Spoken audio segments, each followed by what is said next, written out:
Hello, my name is Barrett Laurie, sometimes Blaze. I am thrilled to be with you all today and with my guest, Gary Thomas. Before we get into that, I'm going to do a quick breakdown of what's going on here today. This is an interview series that is meant to connect my audience with authors, entrepreneurs. The first half of the interview is mine, my questions, my time. In the middle, we'll have a short rapid fire questions section, and then we'll end with questions from the audience. So if you would please denote your questions with a Q so I can find them easily in chat, that will be really helpful. So all about Gary Thomas. Filmmaker and writer Gary Thomas was born with challenges, a flat nose and a cleft palate, which is a hole in the roof of his mouth. This meant that he struggled to master speech, and according to Gary, his looks would blight his early childhood, leading to bullying. This severely affected his social interaction and his relationships for years to come. His problems were exacerbated by the realization at an early age that he was gay, but UK laws and attitudes in the 1980s inhibited his ability to come out. His mother did not fully appreciate the effect of her son's physical disabilities and mental health issues.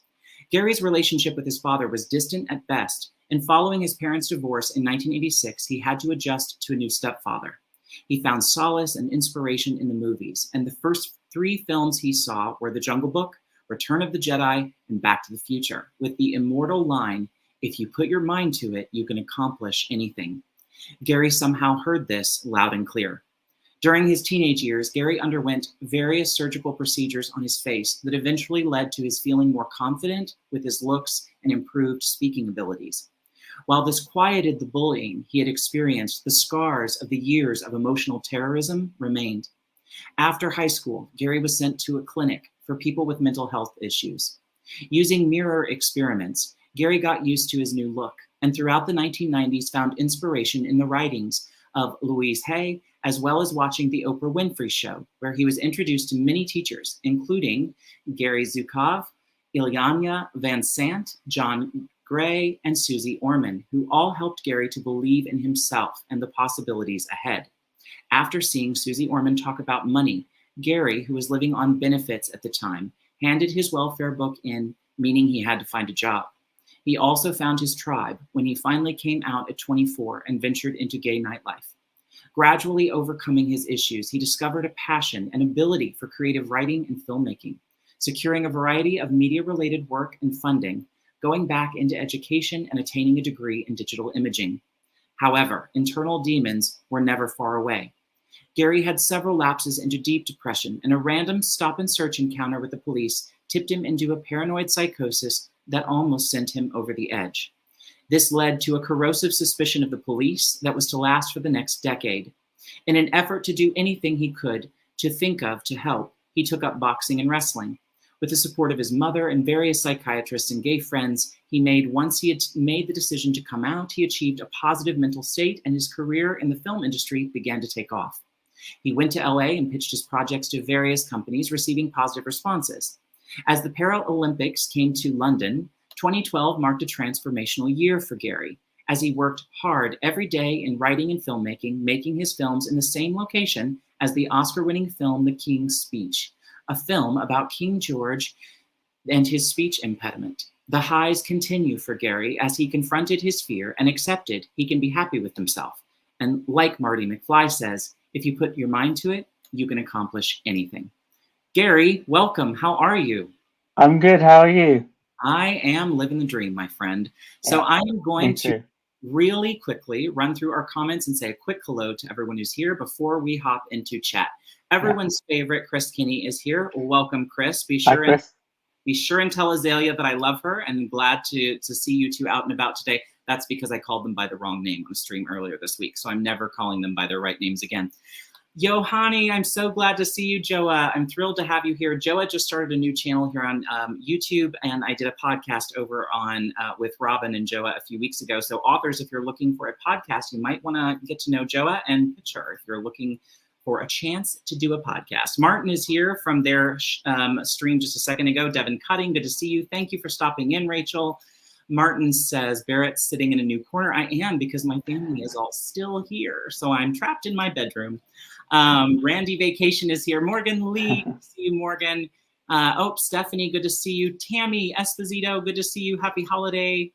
Let's see. Yes, Joa, good to see you. Amelia/Azalea, good to see you. Ellen, Margaret Pinard, all the peoples. Okay, Gary, I've been dying to get see you everyone. here.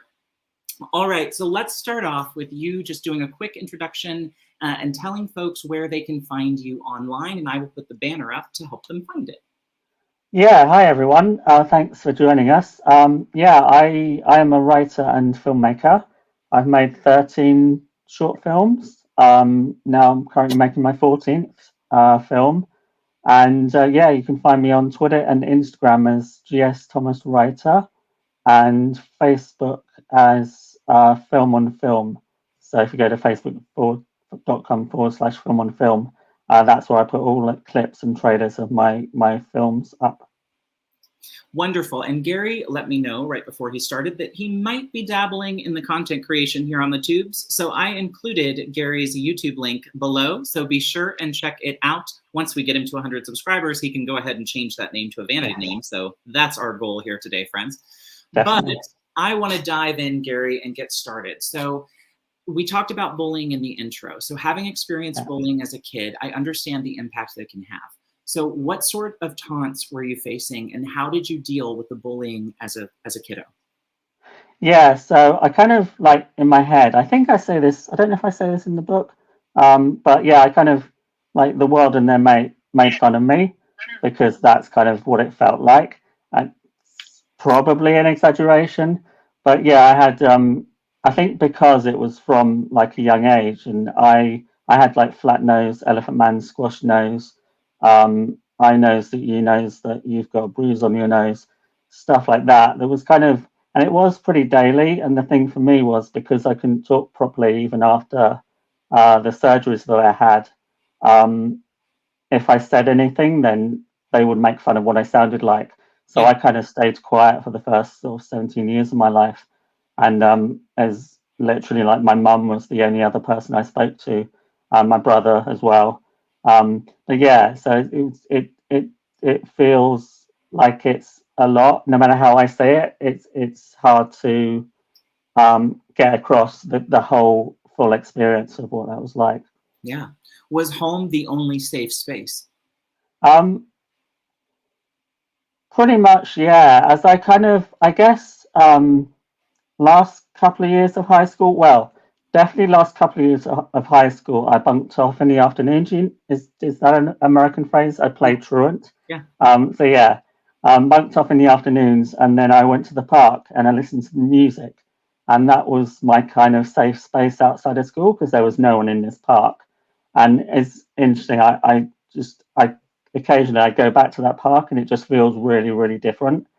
So yeah, and then kind of home, and then also my last couple of years of high school, I did have friends, and I kind of went to their houses, but it was always in the back of my mind, like, what's someone going to say? Is someone going to make fun of me? And also because I was like really nervous as a child, so like, am I going to kind of mess up and feel really awkward? So yeah, so it was like and the other thing was, which I think we're going to talk about later, but also the cinema actually was a very safe space. So yeah, so yeah. So we kind of talked on this, but who would you say was your protector, or was there one? You know, was there someone who was that figure in your life? Yeah, I guess my mum. And then sort of later on in life, when I tried to explain what was going on, she didn't really believe that people made fun of me. So that was really hard. It was like another rejection.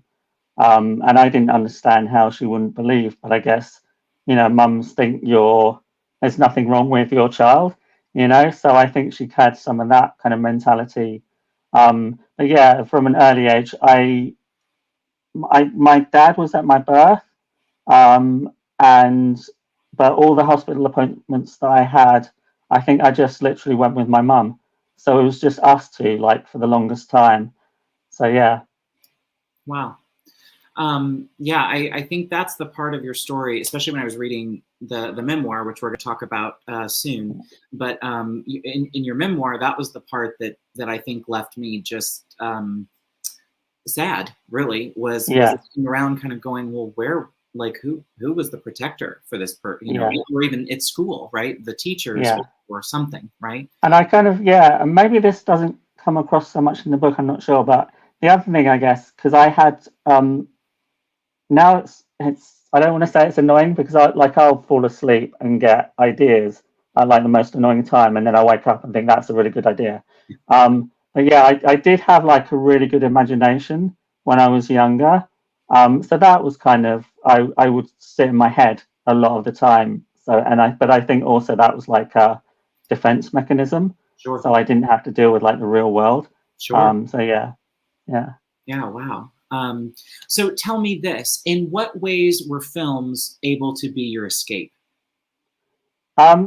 Just yeah, because it really kind of struck my imagination. I don't know when I kind of realized that there was like a director and there was a script and there are actors and they're kind of playing.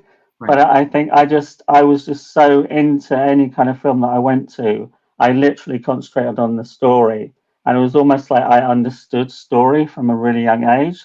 I was able to tell this totally makes sense. I was able to understand like Back to the Future and kind of pick out maybe moments that other people might not have picked on. So yeah, so it's just I could lose myself in the cinema, and because you're already sitting in the dark. Yeah. So yeah, it just became I was I was there like with those characters. Yeah. That for me was something I connected with, because Yeah, I loved movies as a kid, and the yeah, theater was the one place where I could be alone in the dark and like yeah, be alone, you know, not yeah, around definitely. people.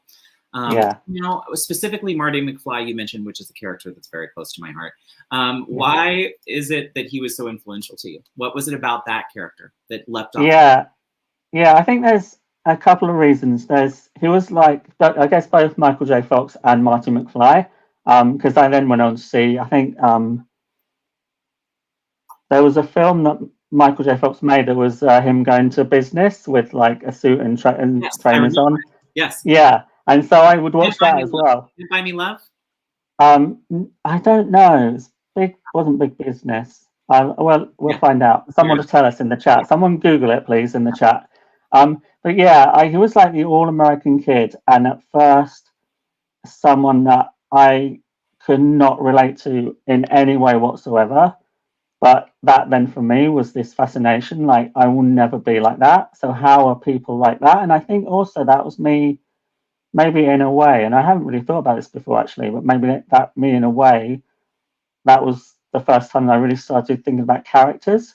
I didn't quite know that, wasn't able to, but it was like, why is this kid so popular? Like, people really like him when they go and see the film, but also in that world, you know, everyone likes him, and everyone kind of, he's like in charge basically, and he figures out what to do with Doc Brown, you know. So that's it. Thank you. The secret of my My success. success. Bingo. Thank you, Yes. Joe. Yeah. So yeah, and that was again that was the same formula, like a really cool kid, but in the business world, you know. So that's just really interesting. And then that line, for some reason, if you, it's like the docs. I think it is. If it's like the doc says, if you put your mind to it, you can accomplish anything. Yeah. And he's talking to his dad, who obviously he doesn't know that's his son at this point. But yeah, for whatever reason, I heard that, and I've carried it with me consciously or unconsciously. I think I probably heard it unconsciously at the time, and that's why it's kind of traveled with me, you know, Yeah. the years, um, you know, till now. I'm not going to say how many years since Yeah, then, that's okay. but, We're not about but that. yeah, but you know, all of this time, that's the one thing that I remember, and I go back and watch that movie every so often, and it is, and it always makes me smile. Yeah, oh, same. It's one of my favorites. So let's talk a little bit about the surgeries. So the surgery to correct the cleft palate in your nose, how many surgeries are we talking about, and over what period of time? Yeah, so I I was able to get copies of all my medical notes, and they do go back to like when I was born, because I had a kidney out when I was 8 months old as well. So that's in there as well. Yeah. But yeah, I think it's 13 or 14 operations. And that was from the time I was 4 up until I was 24. So it wasn't just the flat nose, because people with cleft palates, I don't know if there's been lots of studies, and people with cleft palates, their jaw doesn't grow properly. So I kind of had my jaw that was kind of back here. I Mhm. kind of had no chin, basically. So my whole face was kind of very flat. And then hey Adam, and then in 1990, 89, 90, I had my second skin graft on my nose, and that's when all the kind of bullying stopped, which is really weird. It was just that thing because I had a flat nose, just Yeah. that one thing. And that's annoying too because my mum wanted me to finish high school without any interruptions. So I didn't have any more operations. So then so after I had my second skin graft, I had to go to the dentist because I had to fix my teeth first. I was so disappointed and so upset. I was like, oh my God, all this life just kind of came out of me. And just how long is this going to take, you know? Yeah. And actually, it didn't take that long because they did some of my teeth. They kind of got them straight. I wore braces, but then they had to take teeth out. So I had a major operation to bring my jaw forward, and a chin implant and cheek implants. And the cheek implants have since been removed because they were too painful. And they actually come through. One of them came through under my eye Oh my because God. they'd left a piece in there when they took them out. So they had to kind of chisel it away from the inside of my face. So that was kind of weird.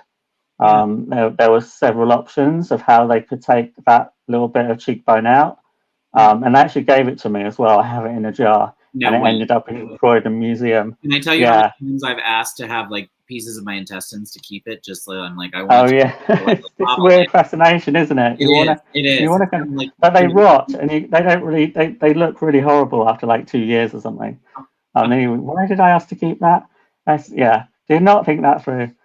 So it was definitely all obviously corrective surgery, and I still feel, again, as we were talking as before we came on, a miracle in the Course in Miracles is called a shift in consciousness, and for me, yeah, it just took um, a bit of time to think about it, but also I just feel really fortunate. I had a really good surgeon, yeah. and I I smacked my head on a table on holiday, and I went to London with my mum to have it cleaned up, and that guy who cleaned it up was my surgeon, and he's the first one that noticed that I had a hole in the roof of my mouth. And I was like 4 years old, so nobody had noticed. So in that, and he was like one of the best surgeons in the country. So that, thinking differently, I do feel really fortunate. Now I don't use the word luck, because I think luck implies that there's other factors involved, but I kind of have made all these choices as well. So yeah, but I still feel like really fortunate. Yeah. I was able to get what I wanted, essentially, not without arguing and screaming and crying Sure. as a teenager. Sure. Went through that, but yeah, eventually kind of got what I wanted, and then people, stopped making fun of me. So, talk to me, Gary, a little bit about, in the intro, I talked about the mirroring exercises. And Yeah, I don't quite understand, I want to understand it better. So, kind of yeah, explain to me what that mirroring exercise looks like and what was the purpose behind it? yeah. So I, I, I mean, it's this thing where I don't want to advocate surgery. Obviously, there was something wrong with me, so what I had was corrective surgery. But after I had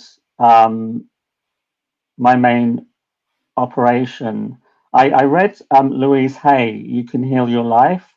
And that's where I first heard about this, because this was in the days before YouTube and basically the internet, quite frankly. So I read this, and it was basically you look in the mirror, and I think everyone can do it differently. There's no right or wrong way of doing it. But what I did, because I was kind of able to transform myself, I had a mirror in my bathroom. So I had a full length mirror, and I would sit in my bath and I would look at this mirror, and I found things that I liked about myself, and especially my face. I've always liked my eyes because I have blue eyes. I liked my new nose. I liked my new chin. And I could have done this even before the surgery. Can you imagine if someone told me this before the surgery? I might not have felt the same way.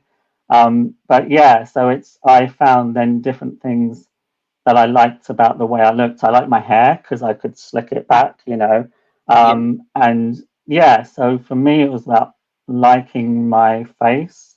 Yeah. And then it kind of came to liking myself, Sure. kind of expanded. So that's how I did it.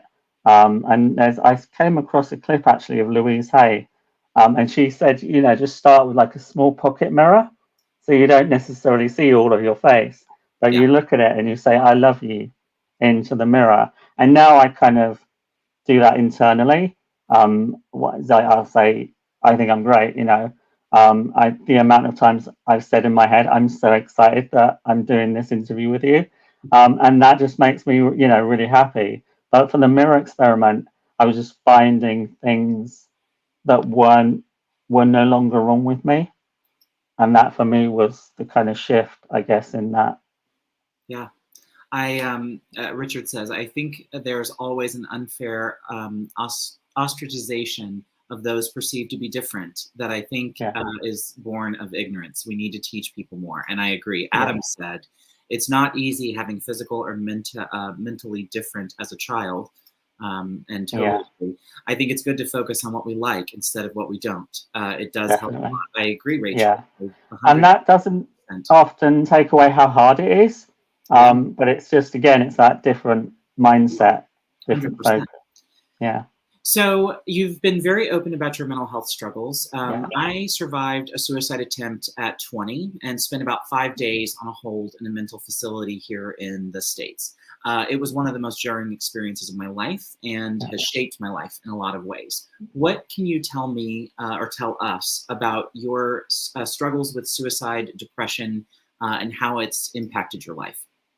Yeah, so I had 2 attempts really. One, it feels it's interesting, definitely. So I had 2 attempts. One when I was 18, and one when I was 24. When I was 24, that was when I experienced an episode of psychosis. That was the worsening of my mental health. And a few years later, I actually got I got to talk to someone about it, and he said it was an episode of psychosis, but the word episode is really important because it was just a one-off, but it really, obviously, it was very distressing and annoying. And for me, I was stopped and searched by the police, and then that triggered this episode of psychosis. I actually got an informal apology from the police, so they didn't even, they didn't even have any reason to stop and search me. But then I had incredibly violent delusions, I'm going to call it, about me being arrested, being stopped and searched, being arrested, and being taken into a police cell and being beaten up. And I was awake while I was having them. And some people have asked, did you know it was in your head? And it almost kind of doesn't matter because my emotions would react as if what was in my head was real. Yeah. So I would get really, really angry really quickly. I kept a spanner in my room. I wrecked my wardrobe door. There was ended up with holes in it. I screamed, and at one point, I just left the house at like 3 a.m. I got dressed, and I went out. We lived in opposite fields, and I just kind of walked. It was like pitch black, and I just walked for quite a while, just screaming because at that time there's like nobody around. And then I got back, and then for me, I took an overdose. I had gone to the doctors, and I told them I couldn't really explain what was going on because you don't have a, I had not heard of psychosis when I was 24. And I tried to explain what's happening. They gave me sleeping tablets. Obviously, a few days later, I ended up taking an overdose over 2 nights. I took the whole bottle, and the next day, yeah, I woke up and felt. I want to definitely. I thought of this earlier. I want to definitely mention like shame because it was like any attempt is like it's still like no matter you know, and we use cry for help, and I just think that's like the worst term ever. It doesn't make sense to me. Completely. But yeah, the shame that I felt, and now as an adult, and when we can learn to control our emotions, we tell shame to fuck off because it serves like no useful purpose. And guilt is another one that we kind of ignore that. But I felt like frustrated and angry, but I didn't have the vocabulary to explain what was going on. My mum then took me to the doctors. Again, I tried to explain. I didn't know it was psychosis. My doctors um, they never saw it as that. And it wasn't until a good few years later um, that I realized that's what it was. Yeah. And I kind of found out that's what it was. And then it made sense. But yeah, it's just, and then it kind of resurfaced 12 years later. But by that time, I was able to calm myself down much quicker. So yeah, so it's for me. I remember waking up, and and even now I get very exhausted and fatigued. But for me, remembering that I was the most physically and emotionally exhausted that I've ever been, Yeah. and I just remember that feeling of just kind of feeling that way. Yeah. And then now I have to tell people what happened. Right. So and yeah, you know, you mentioned yeah, exactly, which that is part of the reason we're talking about this. Yeah, definitely. Yeah, that has to stop, and you have to be able to say to people, even no matter how uncomfortable it is, you know, I've been there, or you know, this is from a place of having been right where you've been. I wanted to read you some of these. I've been in that place, my lowest, and I've given myself the tools to make sure I'm never in that place again. It's a testament to strength and not letting those feelings win. And I agree. Sorry to hear, gentlemen. Been there in 2011. I always take stock of what I would have missed and the effect it would have had on my loved ones. 100%. Yeah. Judge, and I try to understand and help. And this one I just wanted to throw up there real quick. It's a sobering reminder to be kind and patient with others because we have no idea what they've been through. And yeah, definitely. That public face as well, again. 100%.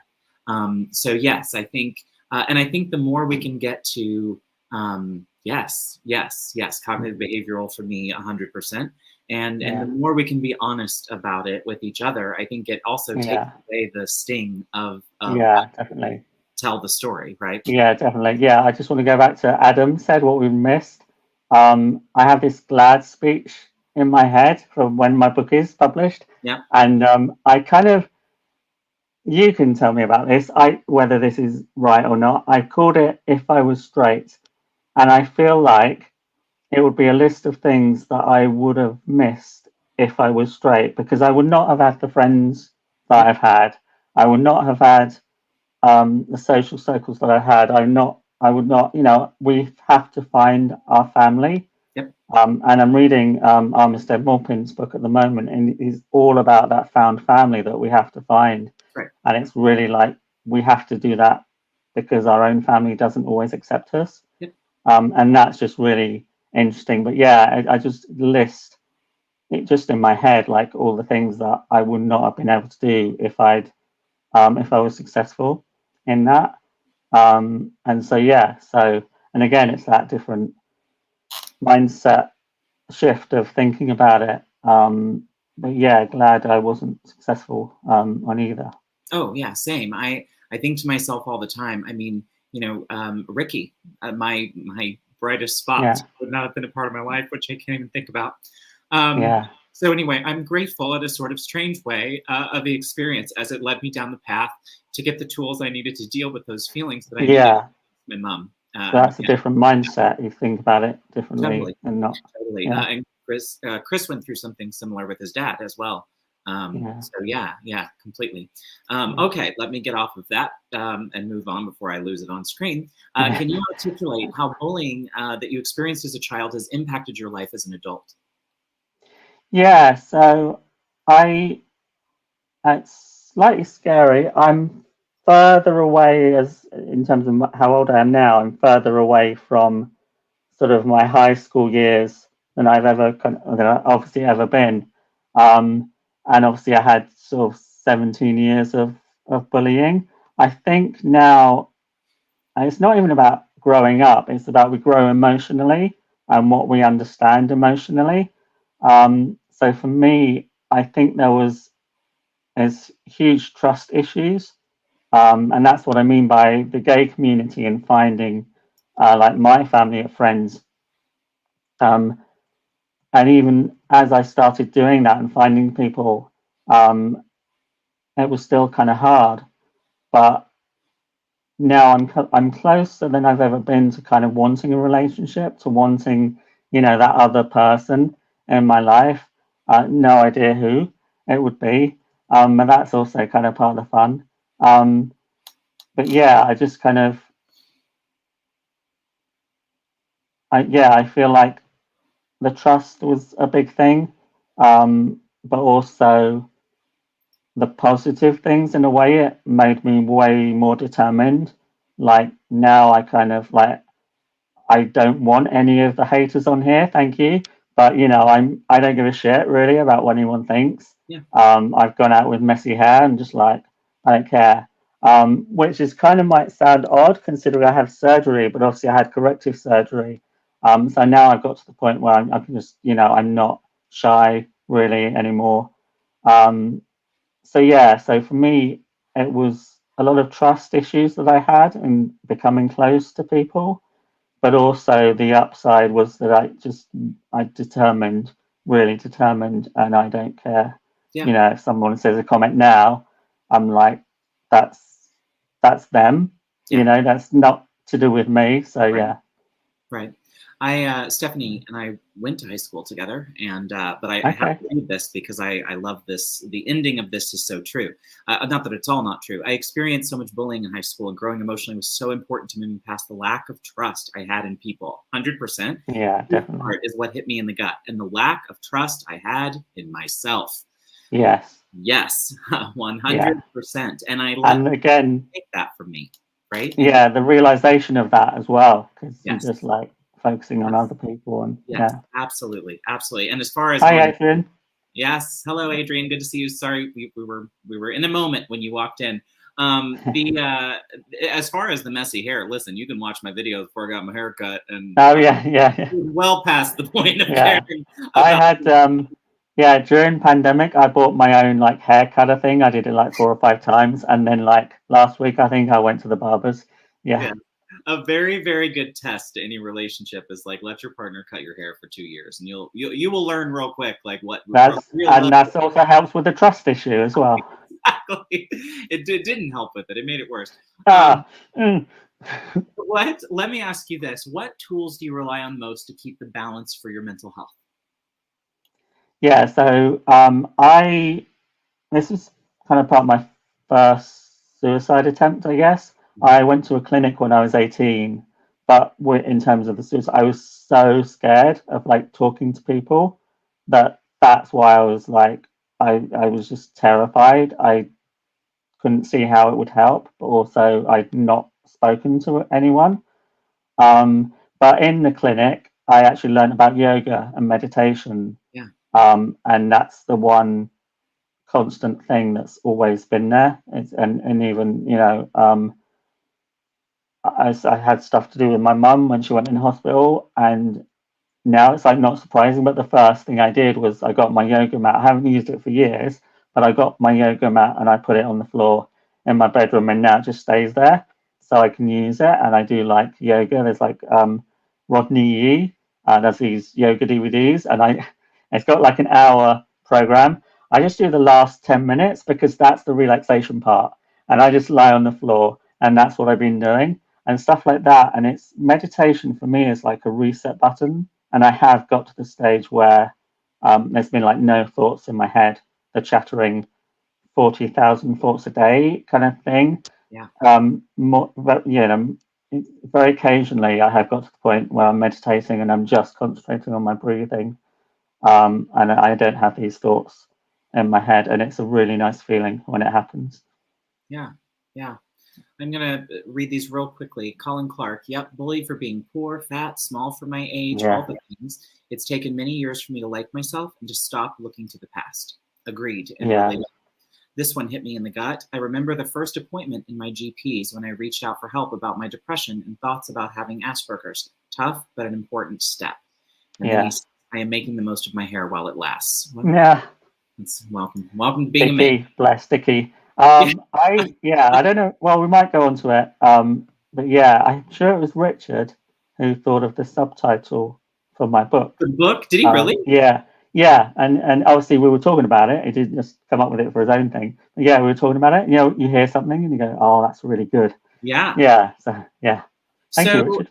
I'm going to switch gears and we're going to start talking about Fixed. So let me toss the banner up so folks know what we're talking about. So the book that we just mentioned is Fixed, a memoir of self-help and discovery. I messed up the title. What the hell? Let's fix that while we're talking. Fixed. Yeah, I know, so close. Good Lord.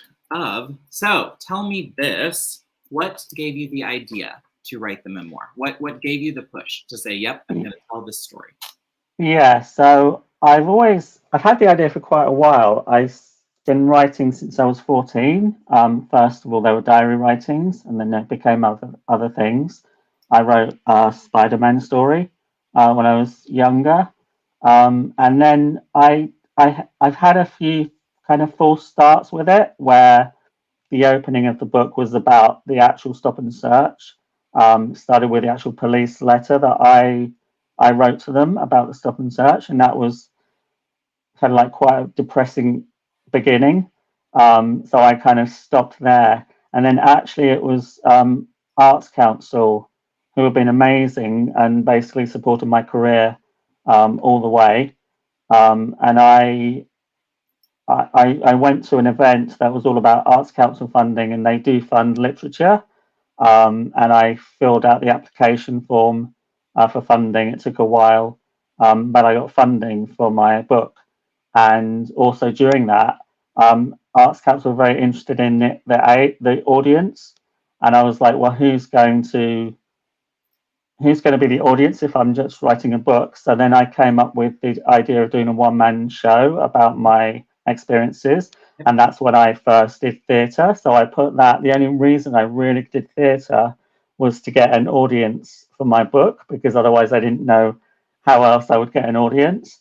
So yeah, and obviously when they gave me funding, I kind of had to do it. Yeah. But it really pushed me, and also at that event, I found an editor, very crucial, who was happy to I can email her, and she worked on the very early draft of the book. So yeah, and thanks to Arts Council England, and they funded me loads, which has been amazing.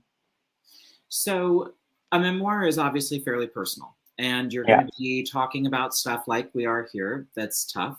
So take us inside the process of what you were going to include and what you were not going to include. Yeah, it's interesting. It's the most annoying thing, because you think you can keep tweaking it and rewriting it, and just like, just put it away and send it out. And I did send it to agents the beginning of the pandemic, probably not a great time. But yeah, so it's but I think for me, it's really more about the order that you not play around with quite, but you can they need to make sense story-wise, but you can also use kind of creative license, like that much, because it is definitely, a true story. Yeah, definitely. And so yeah, for me, it's more about the order of the story and what happens when in the book. I think I've and the other thing is, I guess, about choosing it, you want to choose the most dramatic moments of your life and be really meaningful. And I feel like I've Michaela Cole gave a really, I don't know if you know her, she wrote I May Destroy You, which is definitely watch that. It's on HBO, I think. So yeah, so she gave a speech at the Emmys when she won. That was for writers, and she was like, go inside yourself, because everyone's putting their stuff on Instagram and all the rest of it, only like their best moments. But she was like, go inside yourself and see what comes up. And I feel like there's a version of this book like that you've read, but also there's a version after I watched I May Destroy You and I heard her speech that I really want it to be even more truthful than it is now. So again, that's the kind of, what to include and what not to include. And yeah. What about for accuracy? What did you rely on? Yeah. Journals, diaries? Yeah, actually, I was really annoyed because a lot of the Arts Council application was all about I had all these journals, and in my head, I would start maybe with diary writings, but the way that I wrote, it was still really good writing, and I did like with I was writing a journal. I was on holiday while I was having the episode of psychosis. I think it was kind of calming down, but I would just write about that. So I had all of that. But you write a journal at that time and in that space. So for writing a memoir, no matter how long afterwards, maybe, it kind of became easier to start from scratch for me. So I had all these kind of hopefully in the diaries accurate, things that happened. But then, and I have to have an outline. And once I had that outline, I just kind of wrote it without the diaries.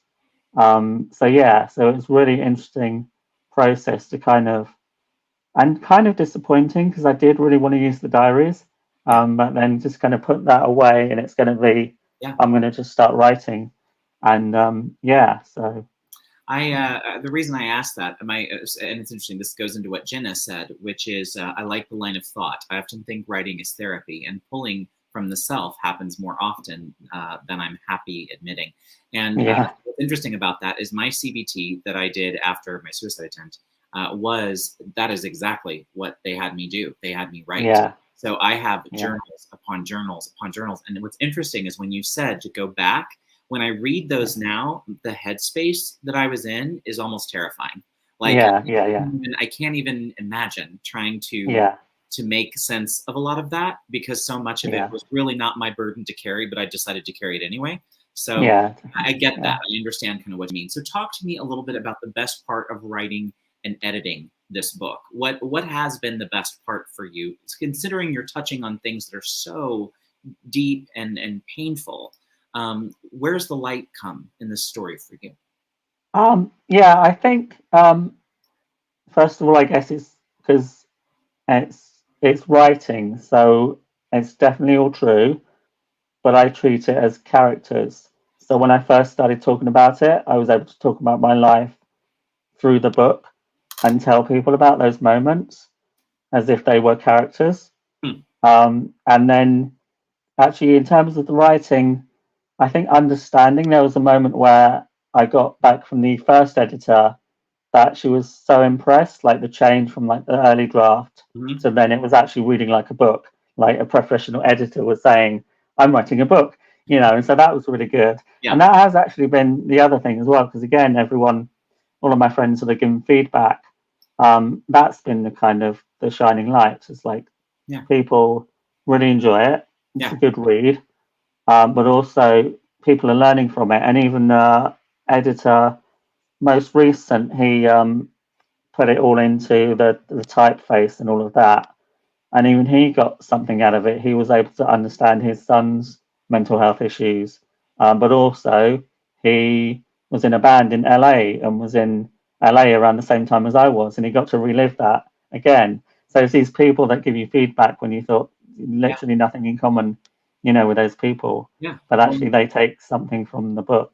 I think you'll have an even brighter light when it's released. And I told you off screen, so I'll say it now so people know. But I read a lot of this to Ricky. I've talked about his dyslexia on here before, so people know that. But I read to him. And so I read a lot of this to him. And there were several chapters that hit him in the gut. And I think you have people when they read it, especially LGBT people, LGBTQ plus, will come to you and say, wow, there is a lot here that I completely understand. And that, what an amazing thing. And then I think about Cleft Palate or some of that. That's a whole different, intersection of people that are going to be moved. Yeah, definitely. Yeah, 1 in 700, I think it is. 1 in 700 or 1 in 1,000. Not sure. It's a lot more common than I think people think. And yeah, so I love that. Talk to me a little bit about your publishing plan. So you talked about going traditional, and you kind of have tested the waters. What does that? Yeah. And you're still thinking traditional. So what Yeah. what is the norm? Is it like query letter and like the pages? Are you sending like a query in the pitch for what the book would be? What does it look like for Memoir? How is that different? So yeah, it's interesting for Memoir. It's definitely the queries. Yeah. I actually very good friend wrote a query for me. My query was like at least a page. It was like way too long, which I then learned after the agent started saying no.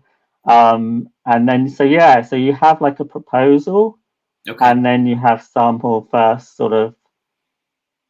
It varies, and again, it varies first 10 pages or first 30 pages or something. It varies between agent. So yes, but yeah, with non-fiction, you have a proposal, and in there you kind of sell it, but you can also tell, say who the audience is, gives hopefully an agent an idea that you know this audience, which Yeah. I think kind of fiction, you don't have to do a proposal, so it's Right. relying on the agent understanding that or having that conversation and Right. you and knowing that. So yeah, it's a little bit, I guess, is it more work? I don't know. It's kind of fun slash annoying writing the proposal because again, they'll say like no more than 5 pages, and then you want to get all of this stuff in the proposal. Right. So yeah, that's kind of a little bit frustrating when I first started doing it. But now I found templates and yeah, so I just kind of get it Well, done. I think I have one that I can keep sending out to people now. Well, and I think what would be so hard for me, I guess, is it's one thing for an agent to reject a story that I wrote, right? Yeah, It's a it's yeah, a yeah, it's a book baby, but it's not me, right? yeah, A yeah, memoir would really feel like you're rejecting me, like yeah, yeah, not yeah, definitely. anything, but like so how do you kind of prepare yourself for that or kind of work through that? Yeah. I mean, that's the kind of thing about seeing them as characters. And even when you get feedback, and it's somebody actually said, call them characters, and he said in brackets, I know they're you, but you know what I mean. And it is that kind of treat them as characters, talk about them as characters. Don't at me and say this, you know, don't ever write about this. Yeah, And nobody's ever said that. yeah, But yeah, you know, it's interesting. I see it as a piece of writing. I see it as characters. good. But What it's gives you the definitely story? true and it's non-fiction. Yeah, And also it's yeah, just interesting like reading it out as practicing reading. And you do tweak it and edit it and you think even now like that doesn't belong in this chapter and take like whole yeah, half a page out and stuff like that.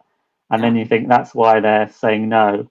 So yeah, so it's kind of having that understanding from their point of view as well. So before I'm going to turn it over to you, and you're going to give us a reading from the story because I Yeah. want you to read. I want people to hear it in your words. Um, Tell me this: what would you say from your career in film has helped you the most with this project, or what from your the day job, the film stuff, Yeah. translated best for this project?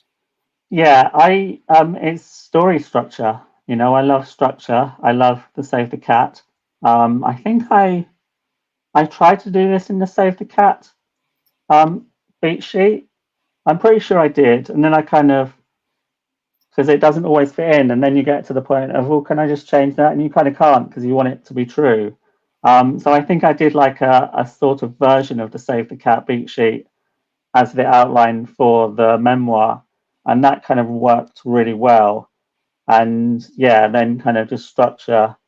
I love anything to do with structure, and I've done writing workshops on plays, and they use screenplays as a way to learn. And I'm like, I know about screenplays. I want to learn about plays, but you can like swap one structure for another, and it still makes sense. And that's what I love about it. And you're still telling a story in all of those forms. I love it. Well, are you ready to give them a taste? Let me get I myself think ready. so. So I'm Yeah. ready. Put your display name up, and I'm giving you full screen, my friend. So Cool. with Okay. that, take it away, and everybody get ready for a powerful scene. Okay, thank you. So yeah, this is chapter 26. It's kind of in the middle of the book, maybe towards the end. And for the past couple of years, things have been going pretty well for me. So yeah, chapter 26. In 1998, I turned 26, and Oprah Winfrey's 12th season of her talk show started with Change Your Life TV. It was a bold move away from the confessional talk shows that I'd usually watch in the afternoons. Stephen Covey, one of the best life coaches at the time, had already kick-started me into thinking how I could make decisions, and his book, The 7 Habits of Highly Effective People, got me through one college. Change Your Life TV was all about people like Stephen Covey, but also the show's spirit segment taught me how to be spiritual, and I learned how there might be something bigger in the universe, and I didn't have to call it God, but I could still believe in a universal force. To be spiritual, to know and learn there was something else, something bigger than me, was perhaps not always comforting, but it was a way that I could be less focused on myself. I also started thinking about gratitude for the first time. Sarah Ban Breathnach, the author of Simple Abundance, was a guest on Oprah. She talked about keeping a gratitude journal. I tried this, and to my surprise, I was able to keep this going for a good few months. You had to find 5 things that you were grateful for each day. Within a short time, I was easily finding 10 things to be grateful for. Today, I am grateful for 1. My mum. 2. Work buying us all pizza. 3. That I had physio this morning and it soothed my neck. 4. That it wasn't freezing cold or windy. 5. That I got up at 8 a.m. and I was able to spend the morning awake, even though I was angry I couldn't get any tickets to see Madonna in concert. 6. My bath. 7. My fluffy orange towel. 8. That we went to see The King and I musical that week starring Josie Lawrence. 9. Getting a lift home from work. And 10. Being able to read and dream. Not long after that, I was able to narrow it down to one thing. Today I am grateful for 1. Everything. It created a major shift in my mindset, and now I can see my own journey clearly and how everything relates to each other, especially my own choices. How the choice of not getting a job because I was going in and out of hospital led me to being single minded about my filmmaking and writing career. Through working hard, I still ended up where I wanted to be. John Gray, Men Are From Mars, Women Are From Venus, taught us how to love and how to deal with the past. It had a big impact on me. After watching 3 shows about how we can move on from painful experiences and how we can love ourselves, I got my old school shirt out, which had all the negative comments about me on it from my last day of high school, and I threw it away. I had no reason to keep that negativity anymore. Gary Zukov taught about the soul and a person's true path. I watched Diana Van Sant, who taught Oprah's viewers how to forgive. And then there was Susie Orman. Susie taught us how to respect money and how to look after it, and I began to see that, as I'd been on welfare since college, I wasn't respecting money at all. I watched her avidly as she explained how important it was to respect money, from how you keep it in your wallet, to how you think about it, to how much money you can retire with, and that you need to have a money truth, a new belief about money that you could say to yourself every day.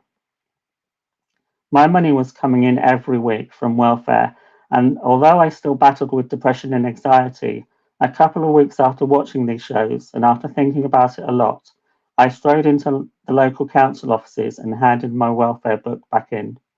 I was left with no money. What Susie said about money really resonated with me. I had so many ideas and films that I wanted to make. I didn't want to be limited. I'd heard of people raising millions of films and getting them produced. I wanted to see if I can do it too. I was still going to group therapy every Wednesday to talk through my experiences. I was still on antidepressants and I visited Charity House on some weekdays. Therapy was okay. I was getting more talkative, but there were some days where I didn't talk at all, as others needed to. Sometimes I'd talk and it was like dropping a grenade in the room. Nobody wanted to pick up the conversation. I wasn't the only one this happened to, though, so I realized it was down to weird group dynamics. Someone might be crying while talking and then they'd finish, and someone else completely changed the subject because they wanted to talk about their stuff. I don't think it was ever done in a nasty way. It was a group of very unsure people who didn't always know how to handle situations, which could potentially be any one of us. I had learned this in therapy as well as in my spiritual journey to improve myself.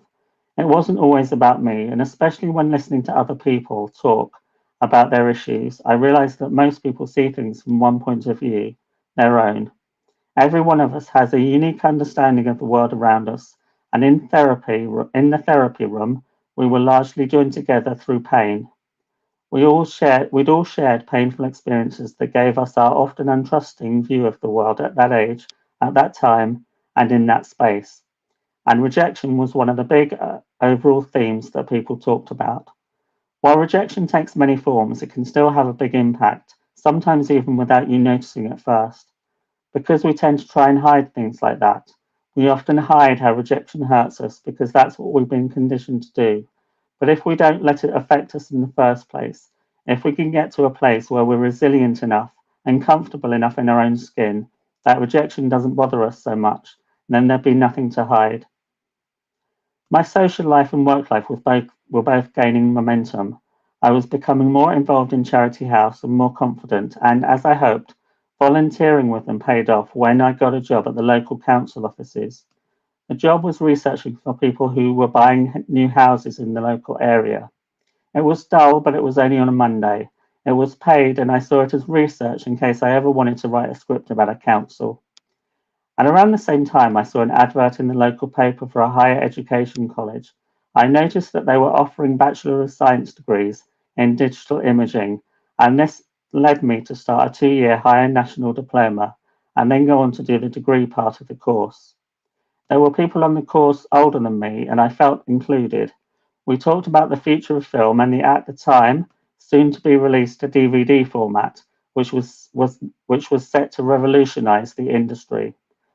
When I was completing my paid work placement at the council, I saw an ad in the local paper for a job with the newspaper itself, that of an image grabber. It sounded perfect for me, and what with doing my course at the same time, I felt that I had to go for it. I got in touch and filled out a job application. Much to my surprise, I got a letter offering me an interview in the afternoon of the following week. The day of the interview came, and despite being incredibly nervous, I was able to calm myself down thanks to the techniques I'd learnt with yoga, and I felt I was prepared for it. At the interview, I was able to answer all the questions, and even if a couple of the answers were wrong, they didn't seem to mind. I was offered the job in the interview. I was elated. As things were going well, I began to question the importance of therapy in my life. I felt that it was important to make time for work and college. Going to therapy every Wednesday at 4 p.m., as I had done for the past 5 years, didn't seem practical anymore. I was by no means healed, and I'd certainly not said everything that I wanted to say in the group, but I'd made progress, and maybe I could try again with one-to-one therapy later in life. I spoke to Dave again at Roy's company, and we discussed whether I should leave or not. He said there had obviously been a lot of change in me since he'd known me, and what a positive thing that was. We talked about the pros and cons of leaving, and I explained that I felt it was time. He saw how much I'd changed from that first meeting in the car outside his office to now asking for his advice. I was making new friends at work, and one of them, Sasha, occasionally gave me a lift to a closer station on the way home so I could get an earlier train, and through that we became friends. I gradually got to know her circle by meeting them in her local pub, which wasn't far from home. She invited me to her house, and when she said that all her mates lived on farms, she wasn't joking. I played on their playstations and went on tractor rides. I went to a rave on a farm one summer evening with a few workmates that lasted until the early hours of the morning. It was another one of those moments which were now happening more frequently, where I was at ease with myself. I enjoyed the music and the company, drank beer, I still didn't like it, and talked quite a bit to friends, while in the back of my mind I was thinking about how far I'd come. Me at a rave with friends. Not only had I got over a lot of issues, I was becoming cool as well, and I was coping with it all. While I was still in love with film and TV, I had largely forsaken it in favour of real life, but certain moments still captured my attention in a huge way, and the best ones made me a better person. Queer as Folk, written by Russell T Davies, was amazing, and it broke new ground in the way gay characters were portrayed. It made me want to be a better writer. It made me want to write real characters, right from the heart of who I was, and to tell real stories, something I'm still learning about every day. Between working and college, there wasn't a lot of time for writing and working on my own projects. As I entered the last year of my degree, I decided to write my dissertation on the history and impact of digital television. I called the adult channel as part of my research and talked to them about digital video formats. They were very helpful, and literally that's all we spoke about. Once I'd completed all the research and coursework, I wrote up my dissertation as I listened to the storming dance beats of Basement Jacks getting the crowd going and a live stream from Glastonbury, and I handed my dissertation in a couple of days before the deadline. 10,000 words, the biggest thing I'd ever written. Now I could write that in a week. I received a 2-2 and became BSc Honours in Digital Imaging.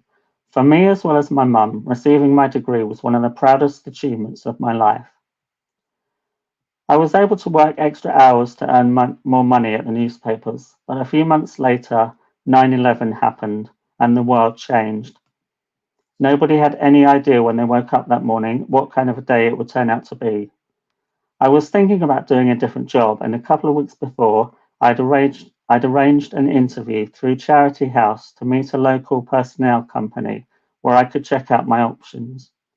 That afternoon, I was sitting in their office being interviewed, and the head of the company looked at my CV. The first thing she said was, "That's a lot of education," and I thought I'd blown my chances in my whole life by going to college too many times. The interview was interrupted by her assistant receiving a phone call about the first plane hitting one of the Twin Towers. As the interview ended, I went back to Charity House wondering what was going on, and the radio was on, and we sat in silence and heard the massive rumble as the first of the Twin Towers came crashing down. On the way home, my mum tried to explain what was going on in the car. I rushed upstairs and put CNN on and watched in a state of shock. On my way to work the day after the attack, I sat waiting for my train, which was delayed. A man in a suit carrying a briefcase arrived on the opposite platform and looked up at the screens that told him the trains were either delayed or cancelled. He became very irate, swearing and shouting, swinging his arms around while holding onto his briefcase. It made me wonder whether he'd lost any family, friends, or colleagues in the Twin Towers. I got on the train and went to work, as I had done for the past 2 years. The office had put an American flag on one of the pillars, and a week later, a 2-minute silence was held, honouring those who had died. Remembering what I'd learned on the Oprah Winfrey Show, I began asking the universe what I should do. As I stood there observing the silence, I had the following conversation in my head. Do you want to work here any longer? No. What do you want to do? Leave. You'll have no security, right? No regular paycheck.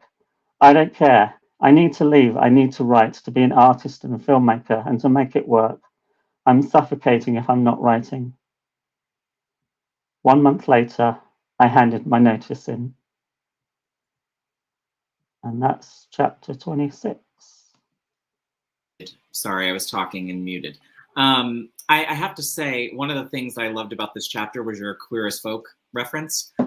Yeah. Both the UK and the US version were, I don't know, an LGBT person my age and definitely older, that show didn't change our lives. And for me as a storyteller, it's part of the reason I tell the stories I tell, even though they're for kids, because it was the first time I saw gay characters represented the way I know gay people to be, right? Like, yeah, exactly. Yeah. Not like Grace, not like Ellen's version, like, but actually the way gay people lived. And then the L word, same thing. It was like, oh, this is what it's like. Yeah, and it gets a mention in the memoir as well. I took it out, although I'm going to put it back in. There is a moment of Ellen in there, because actually Channel 4 in the UK held a gay night. So they held a massive party, and the whole night was dedicated to this coming out sitcom, which was really great. And I think they just aired it in America, like, without any fanfare. So Ellen, Queer as Folk, Oprah, it's life changing, and they make it into the memoir. And it is Yeah. And And kids also, today don't even get it. You know what I mean? Like when at the yeah, LGBT center, when I work with younger LGBT people, they're kind of like, I don't get it. Like Netflix has gay shows and stuff, and I'm like, yeah, now Netflix, they do. like Netflix was not a thing. You know what I mean? Yeah, Like yeah. So that's, and as a writer as well, even writing this, because that's hard for people to understand, because I'm writing like when I was growing up. And I think, do you know Russell Tovey? I don't know, I guess. yeah, He got into trouble because he said there were no gay role models when he grows up. But I had that, and that's what I put in my book. And then I'm like trying to second think or second guess, like yeah, how do I put that that's not going to like upset the yeah, 20-year-olds, because they weren't around.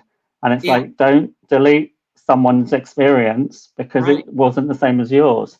And So he's only yeah. a little younger than me. I mean, I want to say he's only 5 or 6 years younger than I am, and that Yeah, wow. Yeah, 100% would be true. I mean, what I try to yeah, tell these young kids today is gay folks, when I grew up, what we heard about was HIV.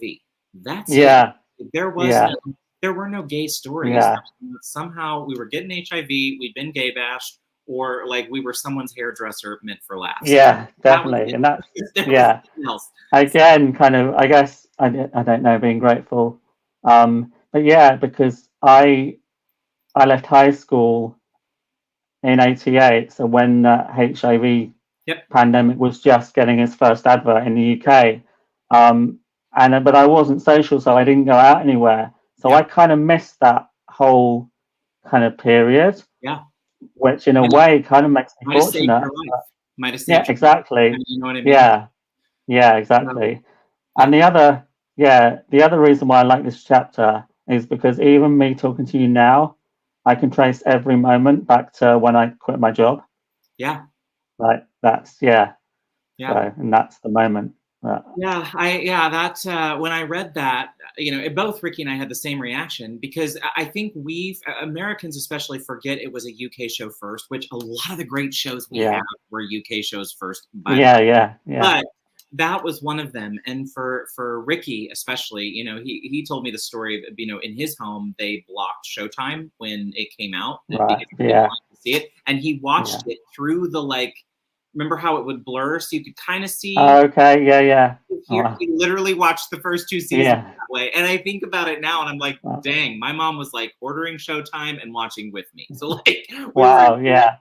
very So different. yeah, So, contrast. Yeah, yeah, my mom was yeah. like Debbie, except dressed better. She was, Okay, right. Yeah, yeah, and that is who Mama D is.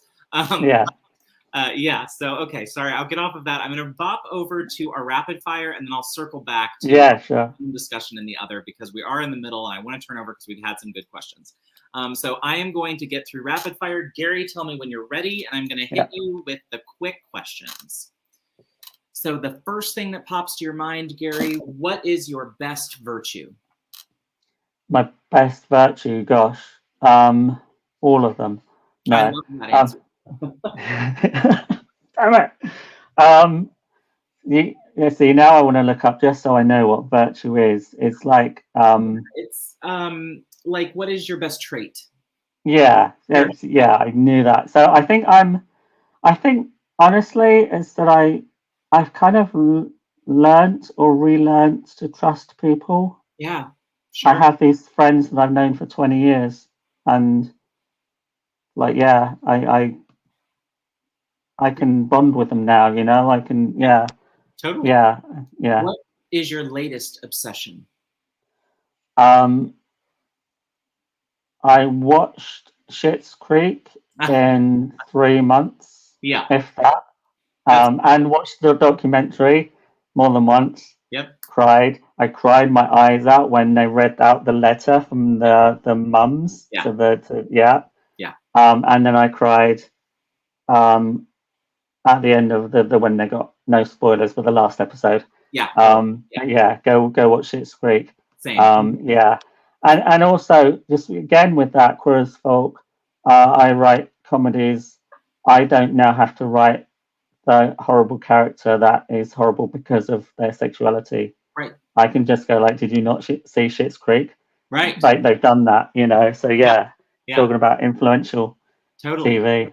Totally. Yeah, And I think TV is powerful in that way. that, you know, especially Yeah. the LGBT community, it has done a world of good in Yeah. changing hearts and minds. Yeah, definitely. What is the last book that you loved, and why is it Nightmare Tenant?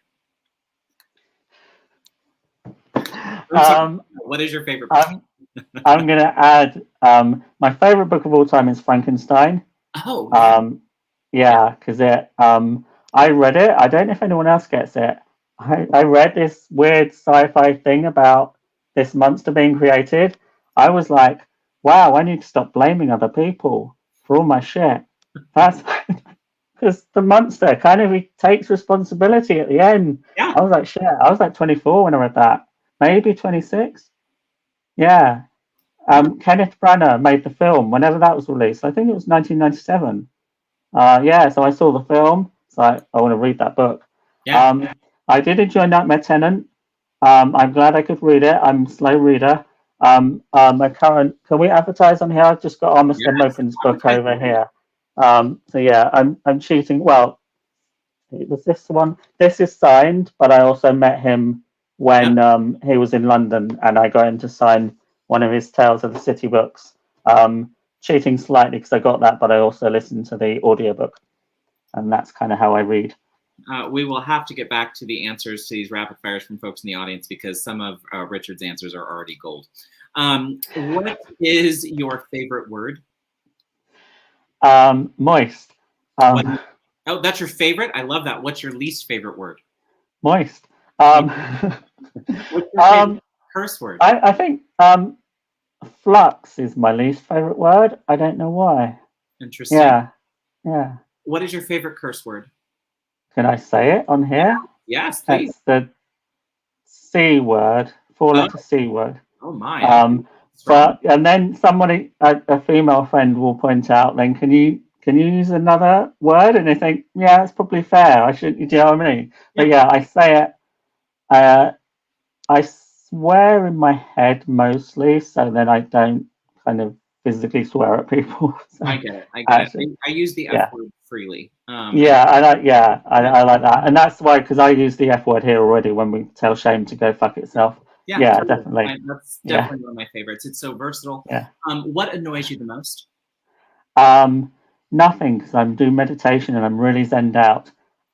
Just like the random kind of, I will see something on Twitter and someone will comment that they clearly haven't read the whole thing, or they just comment from like their point of view, you know. And that kind of annoys me. So I still do. I still go on Twitter story and then scroll a lot of the way down, and then I have to stop myself because I'm not even following these people and I'm reading their tweets. So fair. Yeah. Where are you the happiest physically? Anywhere that I'm writing. Love or that. Thinking about writing. Love that. And the last one, if you could meet any author, actor, director, dead or alive, who would you want to have dinner with? So I met Armistead Maupin, which was great. I told him about my memoir. That would be major. And Steven Spielberg would have to be. Oh, yeah. Okay. So small. So nobody big.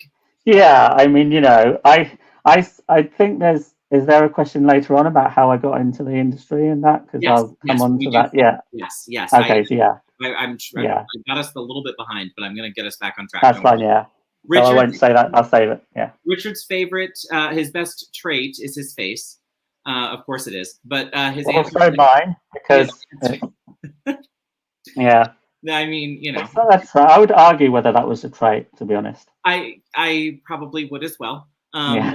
Martin says, the first time I met Gary, we were filming outside Buckingham Palace. And he comes over to me and says, not for this, but you really should be charging more. Classy move. You got story real quick? Crucial, not for this. Yeah, Dog in the Palace. It's one of my favorite works. Got Arts Council funding. It was a split screen film. I dreamt it. It was all in a dream. It came to me as a split screen film.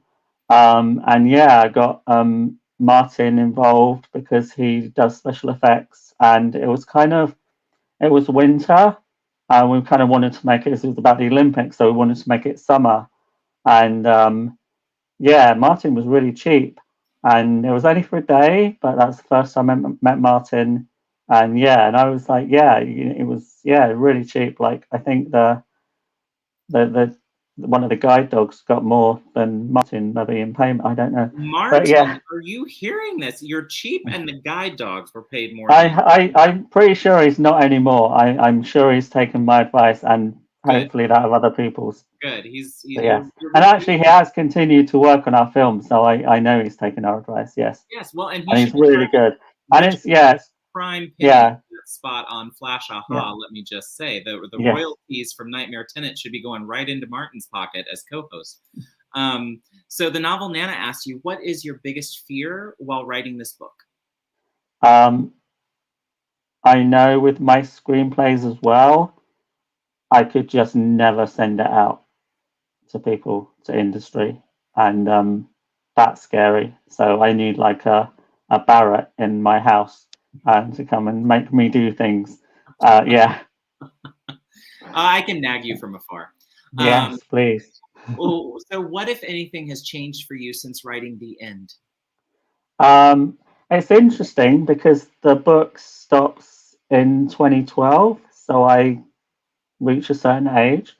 Um, And yeah, I've just grown and I've done a lot more. I've done loads more projects. I've got funding. That part where I said, where I read that I want to see if I can make films and make money, I'm kind of doing that. Arts Council have given me a lot of money over the years.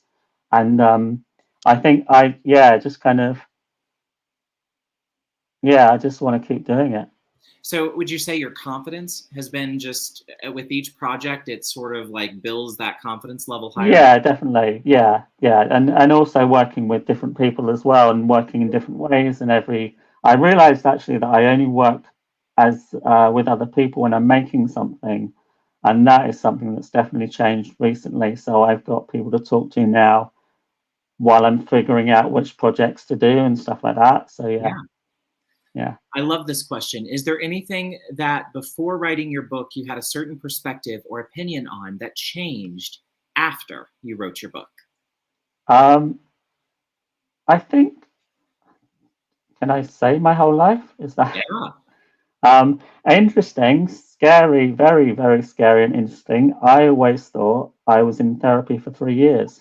I got my medical notes. I was in therapy for 5 years. I have no idea where those 2 years have gone.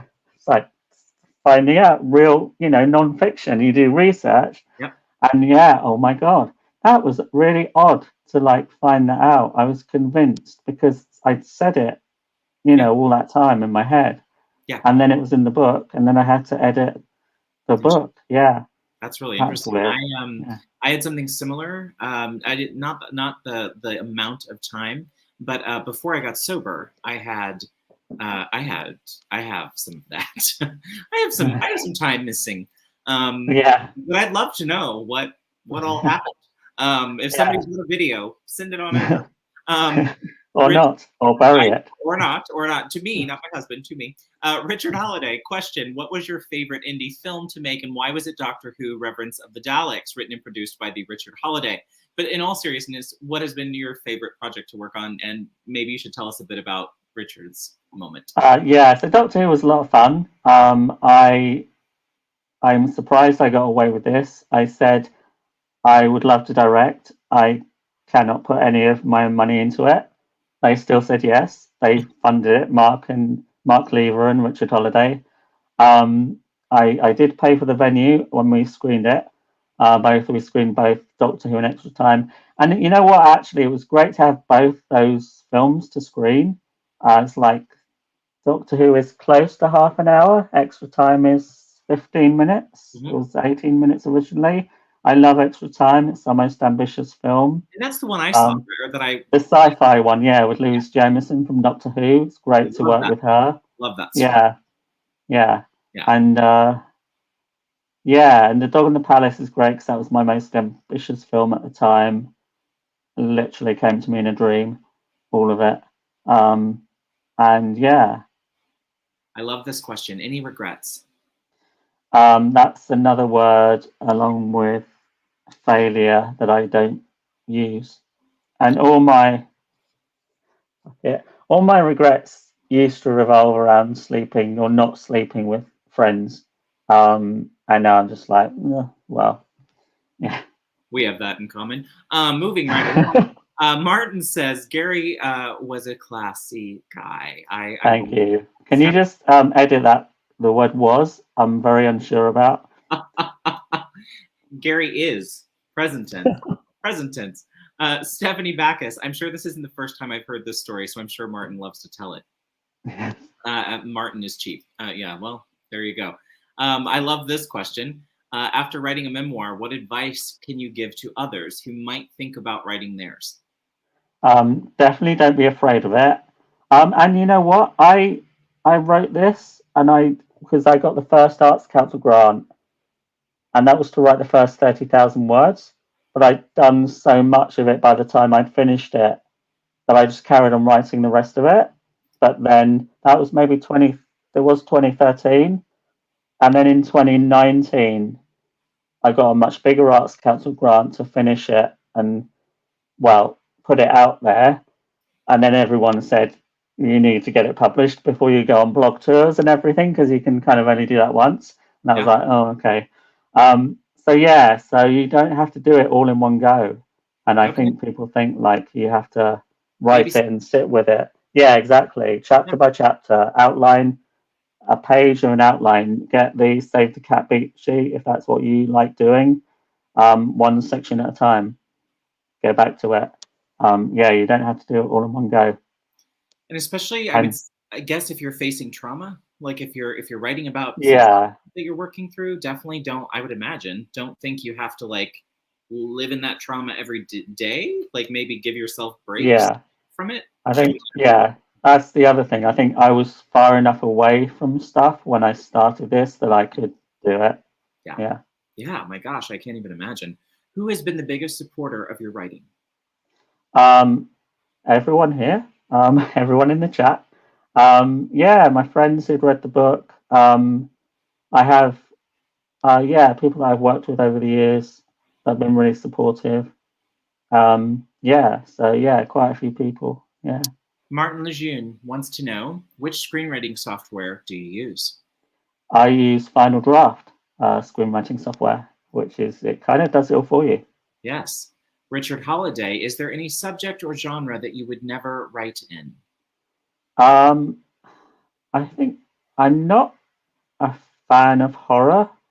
I will watch if it's like really, really good or got really good reviews. Yeah. I think I wouldn't ever want to say no, but I suppose it's the idea of and also with horror and with like mutilation of humans, like what are you putting out into the world? I think that's for me why I want to write comedy, because Totally. How big of a toll emotionally did the writing process for this book take? So I think I was far enough away from it that it wasn't that huge of a toll, I think. So I don't think there were. I did a play called The 49, which was about the Orlando gay nightclub shootings. Mm-hmm. And I may be remembering because that's more recent, but I did have to stop. So the Pulse, Pulse shooting. The Pulse. The Pulse, Orlando Pulse nightclub shootings. I had to stop writing that and then get back to it and then go away. I don't think I had to do that with the memoir. Maybe writing about the psychosis was probably the most challenging. And also, I suppose you're trying to describe it so that other people would get, because people still have the question, like, did you know it was all in your head? It's kind of, I don't know, because my emotions would react regardless of that. So it's explaining that and explaining that they were, I was not asleep while I was having these nightmares, these delusions. That was probably the most challenging part of the book. Do you think the memory fog or time loss helps or hinders in the creative process? I think it can help, definitely. But also, you don't want someone to say, wait a minute, that doesn't make sense. So yeah, I think it probably helps. I think maybe because the psychosis, the stop and search happened literally the week that I started therapy. So maybe I blocked out the first 2 years of that. Um, but yeah, it's very odd. I think maybe it helped if that was the case. Yeah. But yeah, I have no, yeah. While editing, did you ever feel like you were cutting away pieces of your life? The novel Nana asks. Every single time it sucks. I imagine. Yeah. And even with this, even reading it out, you're like, that doesn't fit in. And even because I have now a separate project, a separate Word document for chapter 26, this is the one I'm going to read. But even taking it out of that, knowing it's separate, it's like, oh, but it's not the thing. But probably I know I'm going to paste all of this into the full book because I've edited it. So yeah. I agree with Ben. That's a beautiful mindset for regrets. 100%. Yeah. If you could be any of your heroes for a day, who would you be? Adam Stevenson. Thank you, Adam. Oh, I thought you were saying I would be Adam Stevenson. Which maybe, I don't know.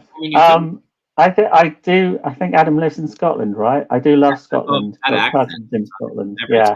I know. Yeah, I want to go to Edinburgh without the Edinburgh Fringe on. I haven't seen it yet. It's like I've only seen it when the Fringe is on. There's thousands of people there. Yeah. But yeah, I guess I mean, yeah, Russell Tovey, because he does a lot of art stuff as well. Steven Spielberg. Yep. For sure. Yeah, I think probably Steven Spielberg would win out, I think. Love that. Yeah, I mean, I would want to be him for a day just to pay off all my debt. The novel, Q, did you have to change anything or anyone in the book for privacy reasons? All the names have been changed. Okay. Except kind of like mum and stepdad, stuff like that. If people have been an arsehole to me, especially in school, that's in the book. Haven't changed that. I think with changing it's kind of putting it in the order that makes sense for the book as a story. I think that's what I had to play around with, which I didn't know anything about when I started. And that you could do that, and it's not cheating because it's all there and it all happened. But I would write out something in a chronological order for whatever reason. Sometimes it was confusing. So again, okay, because I say this, I either have to cut it or move it up. Yeah. Sometimes I cut it and sometimes I moved it. So yeah. Interesting. I like this question, the novel Nana. Did you relive the trauma while pouring it out of your heart and memory and onto the page? Yes and no. Not as much as I thought I would, I think. Yeah, I thought it would be more dramatic, but I think I was further away that kind of helped that. Yeah, because I have tried and I started with like the police stop and search, and clearly I wasn't ready because that's the only bit that I wrote and then I stopped. So yeah. Interesting. I love this question from Colin Clark. What's your tip for moving from long fiction to writing screenplays? This is something I'm interested in as well. Yeah. I worked with earlier this year. I worked with a really great script editor. And we wrote,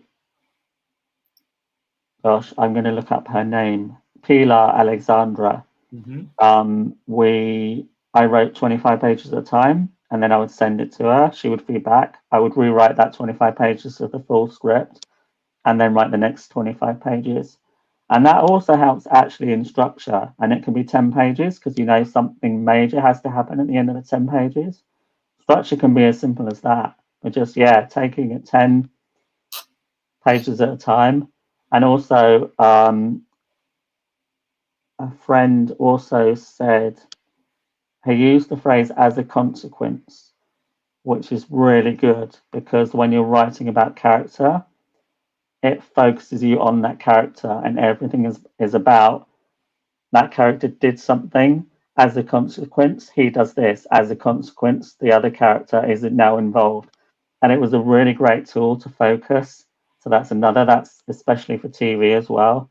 That's where I learned that. There's a group on Facebook called the Sitcom Geeks.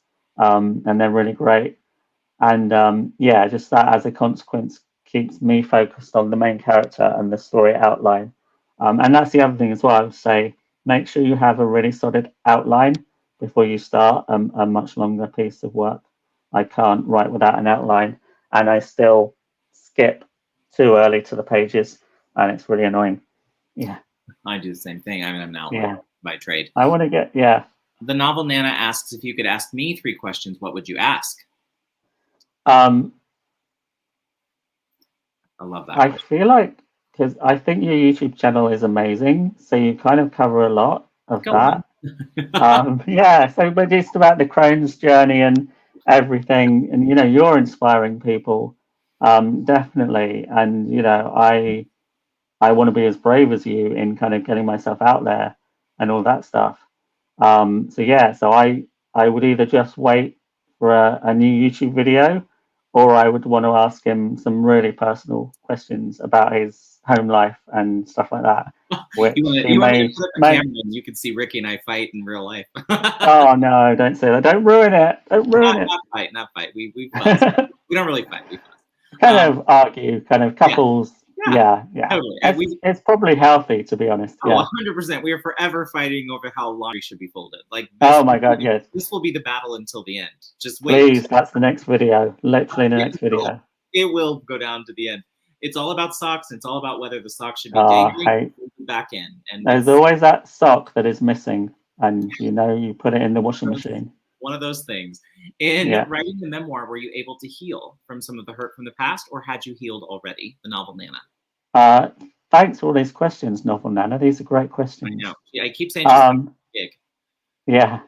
I think I'd healed, but also it did help. Just putting it, and even actually kind of what I focus on in the memoir is like some of the smaller moments, really annoying moments. It's kind of like I realized they're not such a huge part of my life in the overall scheme of things. Yeah. So yeah, I can not worry about those anymore. For sure. I am going to real quick. We're going to swerve over to film because I want to hit on this, and I want to hit some of our questions for this, and then I'm going to swerve back to Nana. So Nana, give us just a second. We're switching over to career and film real quick. So Gary, how did you get your first job in the film industry? So yeah,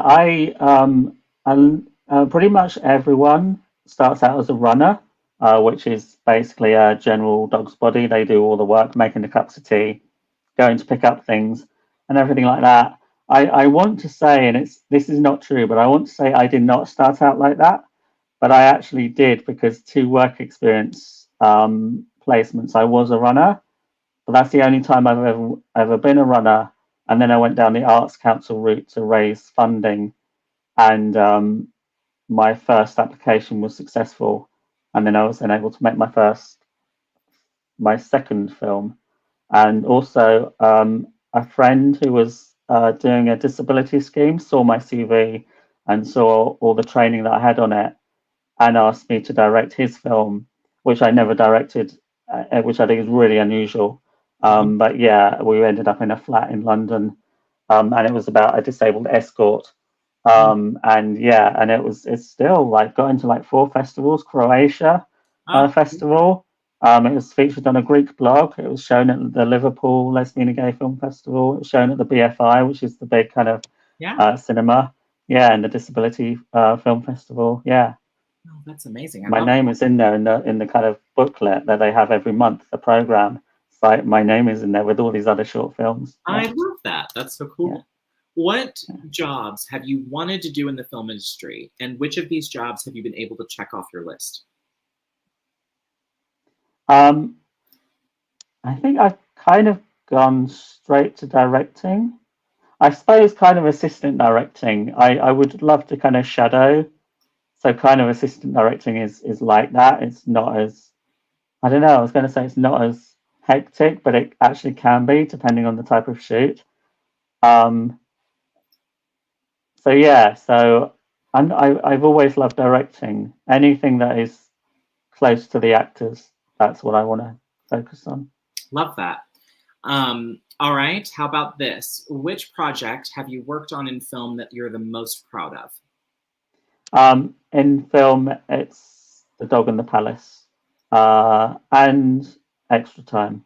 Yeah, Yeah. and just for balance, Doctor Who. Well, I mean, you know, for Richard. So, what film projects can we expect from you going forward? So I mean, hopefully next year. I do ones with Fringe every year in terms of plays because I write plays as well. So hopefully next year, fingers crossed, we will still be in the theatres. Yeah. And I'll be able to take part in ones with Fringe again, which will be great. I've got a really um, great idea for a play that I'm really excited about, and that's been in my head for quite a while. Um, and yeah, the film, I'm making a film documentary. It's actually artist film and video piece, I should call it, because it is funded by Arts Council, but it's all about my experiences of being a carer for my mum who has Alzheimer's. And I'm making that at the moment. That's going to be, fingers crossed, it will be shown in a gallery down in Brighton in the new year. Yeah. And then, yeah, I want to really push that out to film festivals and stuff. Yeah. So, yeah. Totally. Yeah. What is the biggest hurdle to getting a film made? Funding, raising money. The kind of that it just takes so long to put a project together, whether it's kind of co-productions, which means that a lot of countries become involved and they all put a certain amount of money in. Yeah, it's kind of all challenging. But I think that's why we self-funded Extra Time and Doctor Who. We kind of wanted to make it, so. Yeah. How hard, and this is not one of the ones I prepared you for, but it just popped in my brain. I'm just curious. Yeah. How hard is the micro budget? I've read a little bit about like what's a micro budget and low budget and all that. So like, how hard is it to do a micro budget film or a low budget film? Like, what kind of focus does that take? It does. It takes a lot of focus. You only have so much money, so you're probably only shooting for a week or 2 weeks, whereas some films will be like 3 months. It depends. You need to get a lot of people to work for free, and they don't always turn up, which is the problem, and you won't know until the day, which is like the most annoying thing. It's hard to you have to have a really close knit group of people that you trust. Again, back to trust. And kind of bring those people on board. Now Extra Time we paid everyone, and it was a full-on crew. I think we had about 30 crew, and we had a football match, so it was 30 crew and like 15 extras, as well as the main cast. Right. So you kind of want people to turn up on that, so you pay them proper rates. Low budget are best done in one location and you're there the whole time. Okay. So I love it. I am going to ask this. I'm going to hop back into questions from the audience because there are some great ones I want to get to before we wrap up. The Novel Nana asks, has anyone from your family read the memoir, and what was their response? I'm hoping they won't come across this at all. No, they haven't. I have that yet to come. My mum, I don't think will be aware or able to understand. My brother is really the only one. I'll say that probably. Yeah, and even that, writing and your cousins, and you're kind of like, is that really important to the story? And so you just cut them out, and then they're not in it, so they don't have a right to complain, So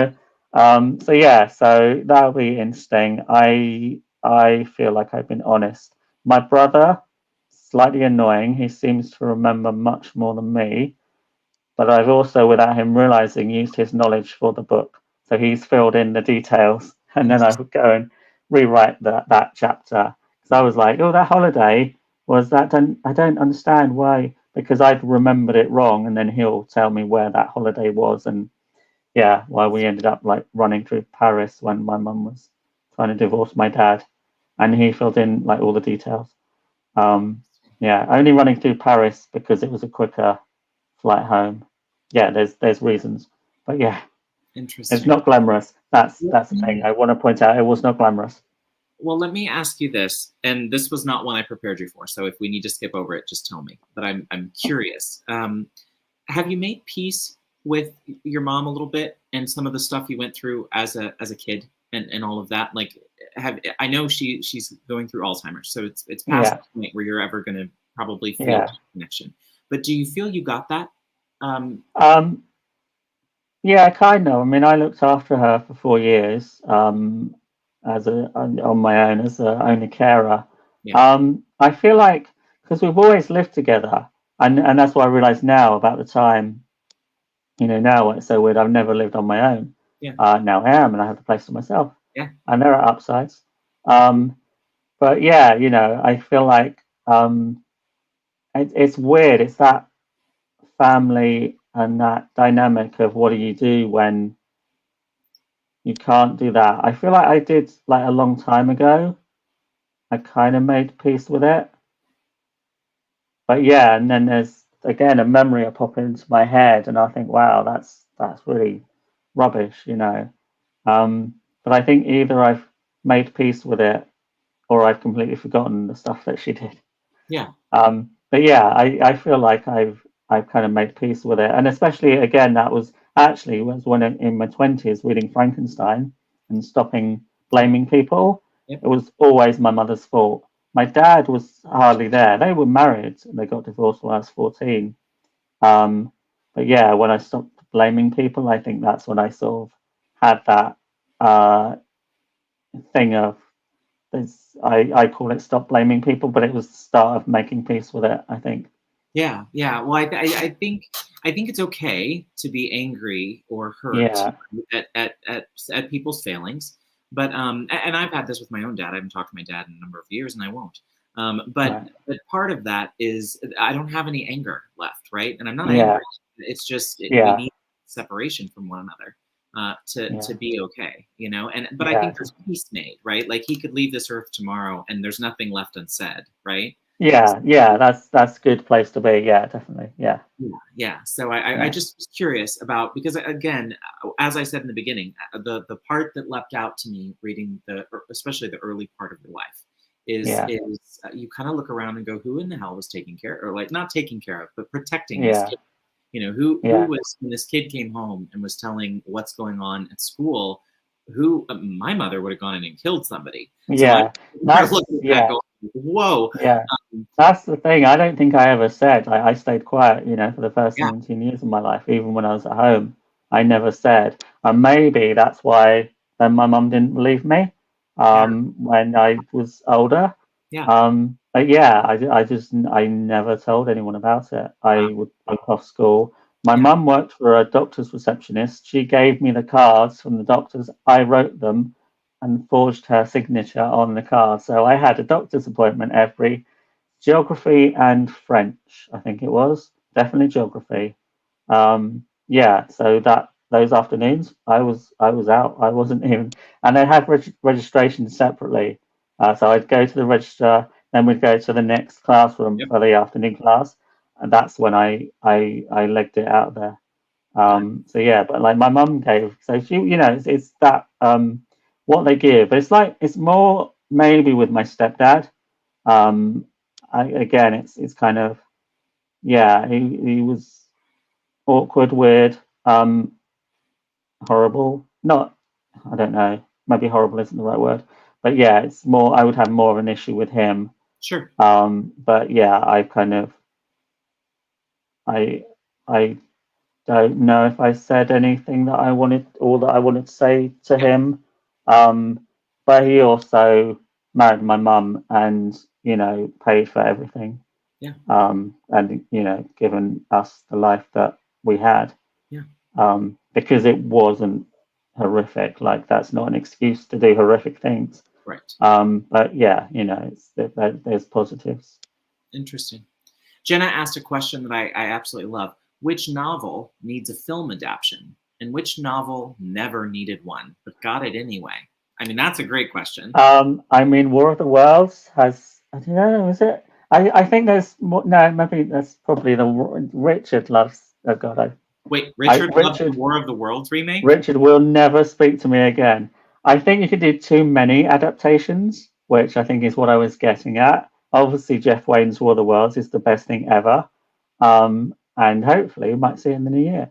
Um, but yeah, I don't know if there's I think there can be too many versions of one thing. I think that's the main problem, rather than singling out a film. Um, I don't I know. I recently think saw there's Pretty Woman the musical, and I'm going to tell you that one did not need the musical. Like which one was that? Pretty Woman. Oh, okay. Yeah, I never saw that. Yeah. The movie There's also great. yeah, The musical felt a little like forced. I was like, it was yeah. I one of can those, imagine. I you know, think it was. I didn't see it, but 9 to 5. I think probably 9 to 5 was better. But 9 to 5. Well, it's yeah, comedy, so I mean, yeah. I mean, there's. I was going to say short films, short stories that made into films not great, but then Brokeback Mountain was an yeah, amazing short story. You know. totally, Yeah, so that was amazing film adaptation. yeah. Yeah. So Left me in tears and in a puddle, but yes, it was yeah. incredible. Yeah. I like this question. Did your background in film help you with scope in writing the memoir and how the reader would view your life? Yeah, definitely. As soon as I had something in writing, I could immediately see me as a character, which made it less personal. It took that personal element out of it. And definitely just because I love structure, the whole structure of trying to make things work, trying to make things make sense in the writing. Because you know the story, you just got to make it make sense in the order that you write it in. And for the reader as well, obviously I know what happens in it. I understand it. Right. Um, yeah, so will a reader understand it? Yeah. So fingers crossed. Yeah. This question from Maggie, Penumbra Mine MM Ward says, would you ever consider directing the cinematic parts of a video game? Um, I would love to get involved in video games. Yeah, I was on an investor thing um, through LinkedIn, and I asked the guy, like, has he ever had experience raising money for films? And he was like, this is going to be really funny, but you want to get into video games because that's where people are heading. So yeah, like obviously the best, again, structure and story, the best video games have really great stories. So yeah, I would love to do that. I because I've only worked with actors, I haven't worked with any like CGI people, so I don't know how big of a difference that would be. That would be interesting to just again even shadow someone who's doing that Yeah. and then be able to do that. Yeah. Yeah. Well, and you'd still have voice actors, right? Because I'm Yeah, assuming definitely. you'll hire Yeah. voice actors, so Yeah. you'd still have a similar experience. I Yeah. love this comment from Martin, which you'll understand more than most. Micro budget is easy because you've got no money, so you just have to do it. Huge budget is easy because you can chuck money at any problems. Having a bit of money, now that's when it's hard. Yes. Well, Imagine really true. huge budget. Then you have health and safety and rules and insurance and yeah. So yeah, either no budget or tiny budget. I don't know, Read but yeah, these. I definitely want to work on huge budget. So Yeah, I loved this from Richard. I kind of wish I'd let my mom read more of my work before she passed away. She yeah, had one of my stories on the table a couple of months before she got ill. I took it away thinking I'd give it back to her. Alas. yeah, Yeah, I'm sorry for that, Richard. yeah. Genuinely. Um, Yeah, I and think my mum because all my other films they're not X-rated, apart from the Disabled Escort, the first one. Um, my mum saw The Dog in the Palace. I think that's the only one she saw. Yeah. Maggie, I am sorry for your loss. I lost my stepmom this month, and to be honest, I will miss her more than my bio mom, I think. The pain some cause fades, but never leave us. And yeah, we both get that and feel that. And lots of people taking care of one another in the chat, which I'm all here for and loving. Yeah. I'm going to scroll down a bit and grab this. I've been in and out while at work, so I apologize for the radio silence. One hell of an interview. I need to keep upping my game. Oh, sweet. Adrian, that's really sweet. Anybody who's Adrian, can I just say, Adrian was the first person to interview me like this, and that was really great. Yeah, well, I agree. Adrian circles around me. He's just being nice. But okay, I love this. Who's playing Gary in the inevitable movie? Tom Cruise. We're the same height. Deal with it. Are you? Oh, I was guessing you taller. No, I this is I know this is quite close because I got my Canon 5D. Yeah. Yeah, I think I mean I saw Wonder. I don't know if you've seen that film with the Yes. deformity. Yes. That's literally my story. I was very I liked it, but I was very annoyed with it because I was like, I wanted to write that. Now, how can I write my story? Because they've basically done it in that. I think that kid was an unknown, and I think, and for me as well, it'd be nice to kind of find an unknown actor and give him a first Chance. break. Yeah. Yeah, Yeah. especially for the younger me. Obviously, can't even Yeah. persuade Tom Cruise for that. I think he would understand. Yeah. Well, and I think especially something a story like yours that's gonna leave the audience feeling yeah, Feeling give things. somebody Yeah, give somebody a shot to like run with that and play with that. yeah, You definitely. know, the theater nerd in me loves that. Yeah, yeah. One more question from the audience, and then I'm going to ask you one or two follow-ups, and then we are going to close out. Do you feel stronger now that your story has been written? Uh, Yes, I do. Definitely. I feel more, again, it's having other people read it and having their reaction that isn't like screaming, why the would you even write this down? Nobody has said that. So that's just really encouraging the feedback that people have given. But also yoga and meditation have definitely helped, and boxing and wrestling, to be practical, have also helped. But yeah, emotionally stronger. I feel like I more in control of my emotions now. I feel like I kind of know how to manage that much better. Yeah. I'm going to give this shout out real quick. Come to my channel on Sunday. We'll be talking to Richard Holiday and Adam Stevenson about carving one's own path in writing, and that is this Sunday on Books by Adrian. So look for that at 3 o'clock Central Standard Time. Real quickly, Gary, before we close, I wanted to just kind of come back to a few things that you mentioned earlier. So earlier when we were talking, you said that you were now out, you have found your voice, you found your career. So the one piece that you said you're still looking to find is love. So in that, what do you think is the change within you that has made you open to that? Um, I think it's the trust and the idea of it. It's just got less scary to share something with. Part of me thinks that would be really annoying, but there's more of me that wants that than would find it annoying. And I think that's the kind of progression of that wanting to share time with someone. Yeah. And yeah, wanting that now because and also there's the act of saying I deserve that. I deserve Yes. to not be on my own the whole time, and I'm not, and I'm really fortunate that I've got a great circle of friends. If you have known for 20 years. But yeah, it's kind of having that person I can share things with. Sure. Do you Yeah. think that? My camera's just gone off, so I'm just going to. Can I Oh, swap camera? oh, no problem. Uh, I'm going to ask you one more, and in that vein. And would you say yeah. that there is something about yourself that has changed in this process that makes you more open to someone new? Has anything writing the memoir? Yeah. Am I back now? Can you see me? Yeah. Oh, yeah. You're back. Okay, I can't see you now. Oh, Oh oh, wait, hang yeah. No. on. No, that's fine. I got it. I closed the settings. Oh, That's fine for you. Now I look red. I'm not this red in my life. I had my Canon 5D and the ring light set for that, and now I'm on my webcam oh, ring light set for different. Yeah, I'm that's sorry. fine. That's fine. No, it's my fault. It's battery. If anyone pops in that are suitors, he is not this red. Yes. Yeah. Wait for it. Wait for it. Sorry. What was the question? Oh God. No. I was just saying, what about the memoir? What did you discover about yourself in the memoir process of writing it that allowed you to recognize that what you said to me was, I deserve it. I deserve love. Yeah. Time. And it sounds like Yeah. something you've just figured out for yourself, even though from the outside, there were probably lots of people who thought you deserved it all along.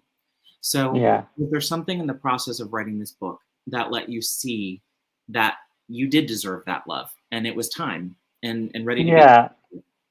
I think it's one of those annoying things, like, because Oprah obviously you got it through that, and then you need reminding, and somebody will say it in a different way, and you get it. And I think for me, I've seen my entire journey in this story, in this book.